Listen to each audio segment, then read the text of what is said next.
humor is a need people have.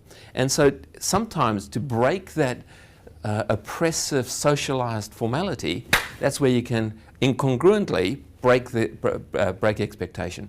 So this is part of your role as a communicator, is to think about how you can elevate the energy in a room by not complying to the status quo, which may seem incongruous, but at the same time what it does, it just delights people. It brings them into the present.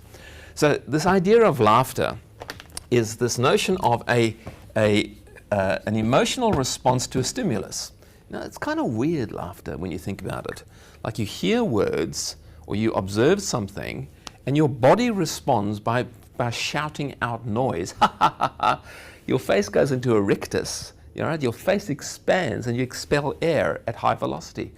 This is a strange response when you just sort of scientifically or in an objective way look at it. But it's a need. Human beings need it. Now, this idea of bringing laughter into your presentation starts off with this idea of stepping up and away from the convention, as I've already said. You think about the role of the archetype of the Joker. Now, what was the Joker's role in the kingdom? And we all know, and we sometimes see them as the court jester.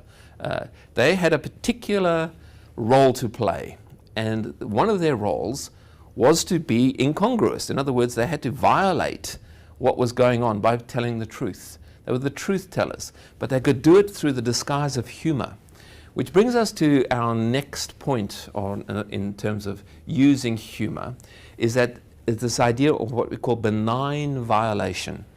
Now, this is an important piece. Now, I know it seems a bit strange for us to talk about humor in such technical terms, but when you start to deconstruct it, we need to understand the methodology of it.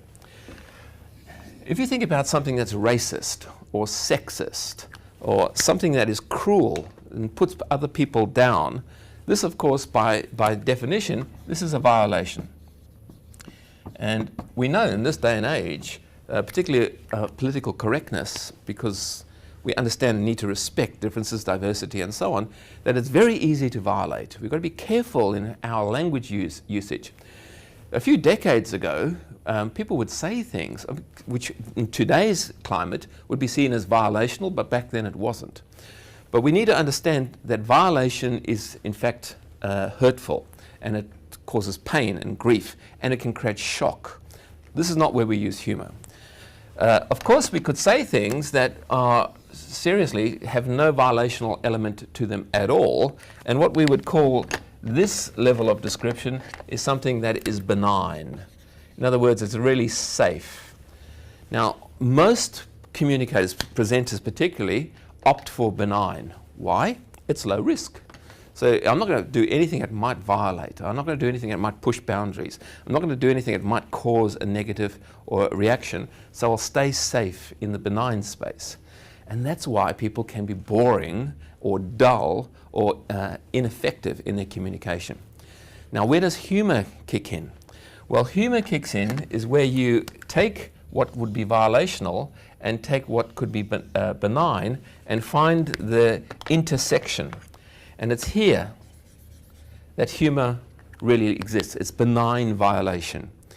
Now, this is where the jester kicks in, because their role was to call the game, to tell the truth.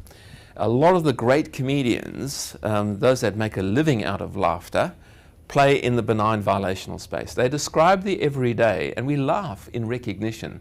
We laugh at the truth of it. And in fact, there's the statement that says, it's funny because it's true. It's funny because it's true.